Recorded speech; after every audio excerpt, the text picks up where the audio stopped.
Bonjour et bienvenue dans cette capsule dans laquelle on va aborder le système excréteur.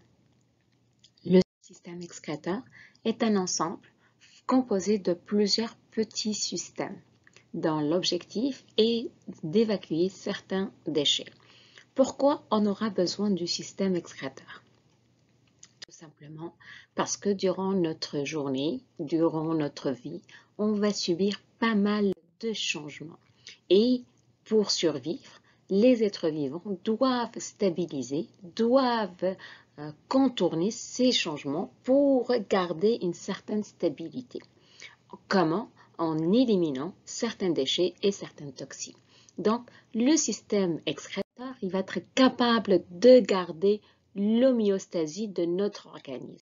Ça veut dire quoi l'homéostasie?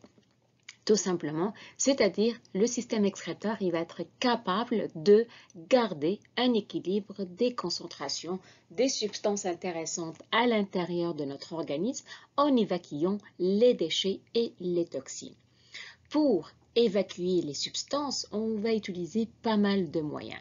Mais dès que la substance va quitter notre organisme, dès qu'on s'en débarrasse, elle va porter le nom d'extrant. Un extrant, c'est toute substance non utilisée par notre organisme qui n'est pas nécessaire qu'on va l'évacuer. Pour s'en débarrasser de ces produits, les excrétions peuvent être sous forme tout simplement solide, matière fécale, liquide, urine et sueur. On va parler de gaz lorsqu'on parle de dioxyde de carbone et de chaleur lorsqu'on parle de vraiment, on est en train de libérer, d'évacuer une certaine quantité de chaleur lorsque c'est nécessaire. Commençons par l'excrétion des matières fécales. Les matières fécales, ce sont les substances que notre organisme n'a pas utilisées, qu'ils n'étaient pas nécessaires pour son fonctionnement. Il va les rejeter par l'anus. Généralement, on va retrouver des résidus solides, on va retrouver de l'eau, une petite quantité d'eau, des bactéries et des sels minéraux. Les matières fécales, ils vont avoir une couleur brune. Cette couleur est due à quoi? Elle est due à la présence ou à la synthèse d'une molécule une molécule produite par le foie. Toutefois, il arrive qu'il y a certains virus, certaines bactéries qui peuvent attaquer le foie et comme conséquent, ils peuvent entraîner soit l'accumulation de cette molécule et lorsque cette molécule va s'accumuler dans notre organisme, donc c'est-à-dire que notre système excréteur n'est pas capable de l'évacuer, elle va se traduire par l'apparition d'une couleur jaune sur notre peau ainsi que le fond des yeux. Voyons maintenant la deuxième forme d'excrétion. On va parler de l'excrétion du CO2. Lors de l'expiration, qu'est-ce qui arrive? On va éliminer le dioxyde de carbone. Rappelle-toi, le dioxyde de carbone, ça reste encore, c'est un déchet de la respiration cellulaire.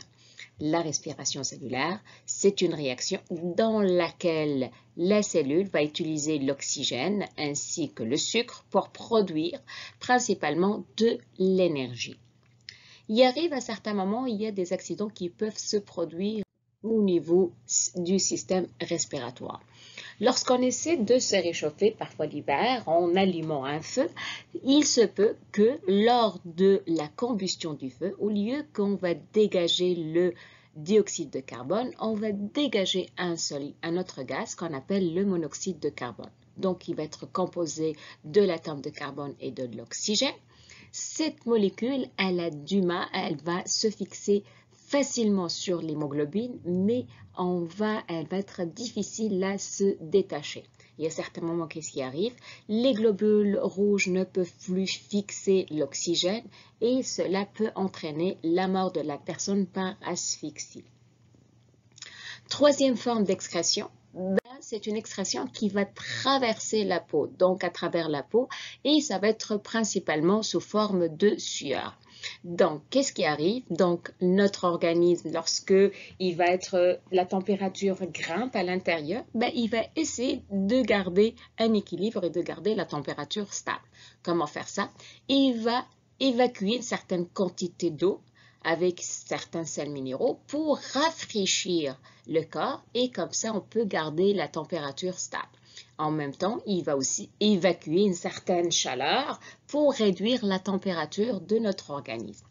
Il peut aussi, en fait, évacuer quelques déchets azotés, mais la quantité est très minime. Qu'est-ce qui arrive lorsque la température extérieure est très intense et l'humidité est très forte? Ces deux conditions vont empêcher notre organisme d'évacuer la sueur. Il y a certains moments, qu'est-ce qui arrive?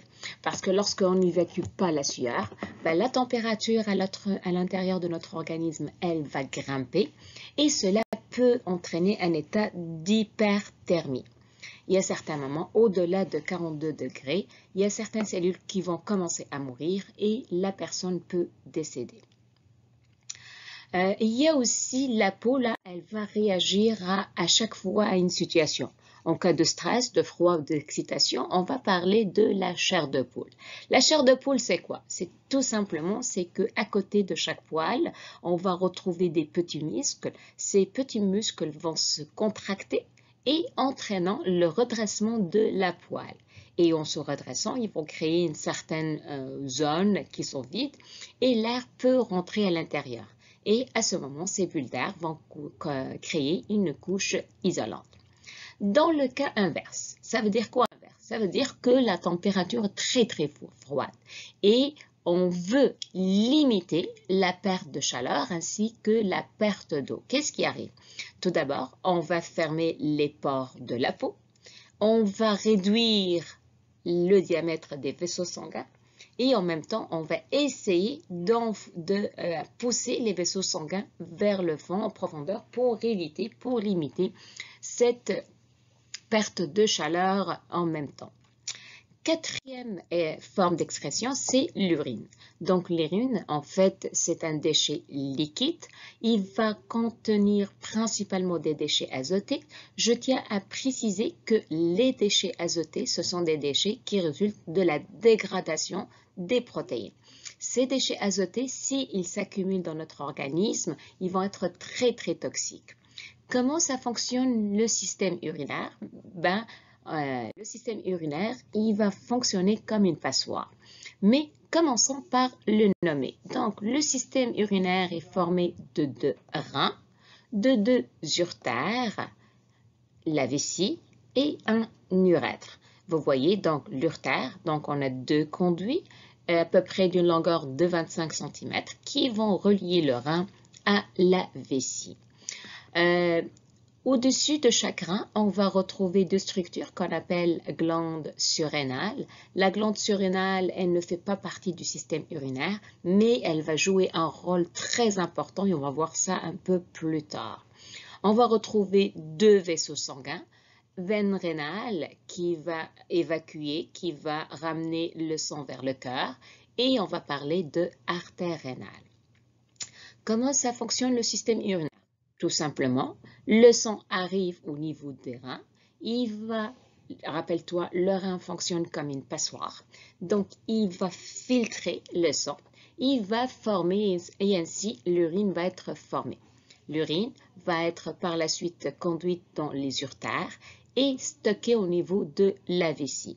Et lorsque la vessie est pleine, on va aller aux toilettes pour s'en débarrasser par l'urètre.